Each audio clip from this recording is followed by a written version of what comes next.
Okay, another question right here. Good afternoon, Premier and my friend Dan. As a pastor in the Peace River right now, there is concern about what has been going on, and I know we don't want to go back, but I need to ask a question about pastors in jail. My question would be, what is your plan going forward about the justice system and how to make it just? Like, for most people, I believe in this room, we believe that is unjust, what has happened. It might be hard to change that, but can you change it, and can you make it more just? I guess is my question, because of what has happened. Thank you. Thank you, Pastor. And thank you for your service to the church. So I just want to say, first of all, that we have 10,000 clergy in Alberta, according to Statistics Canada. And as far as I'm aware, 10,000 clergy did not have any trouble with the law in the last 2 years. I'm aware of 3 out of the 10,000 that did. So that would be like 0.000 something percent.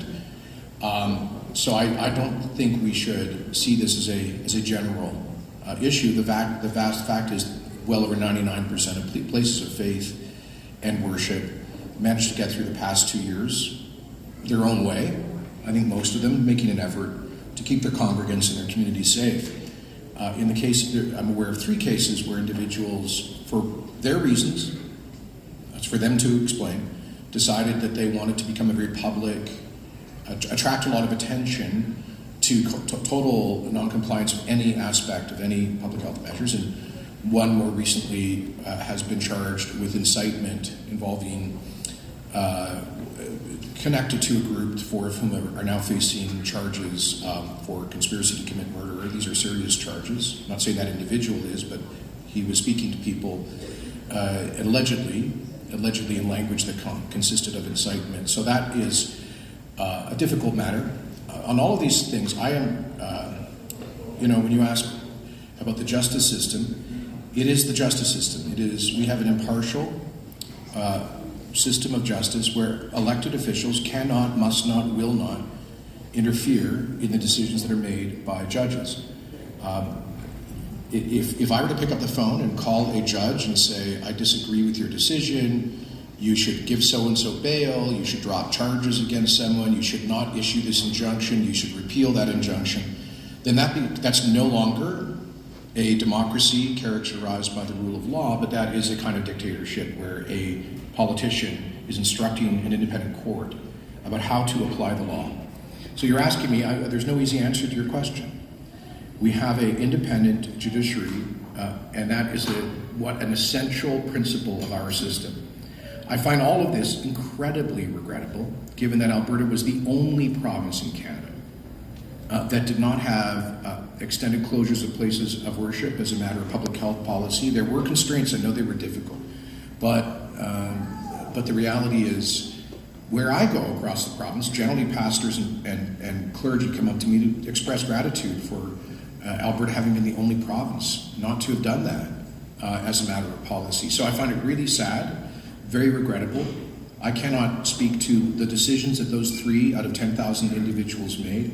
And frankly, I'm offside if I even comment on the wisdom of what the judges have decided to do in those instances. I will just say this, that no one in our society, no politician, no pastor is exempt from the principles of the rule of law.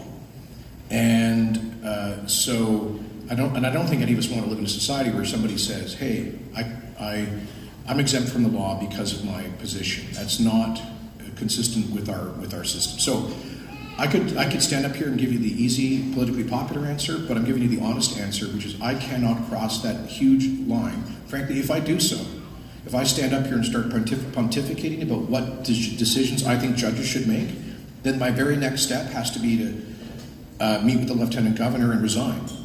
And so I cannot and will. I have to respect, I believe in institutions.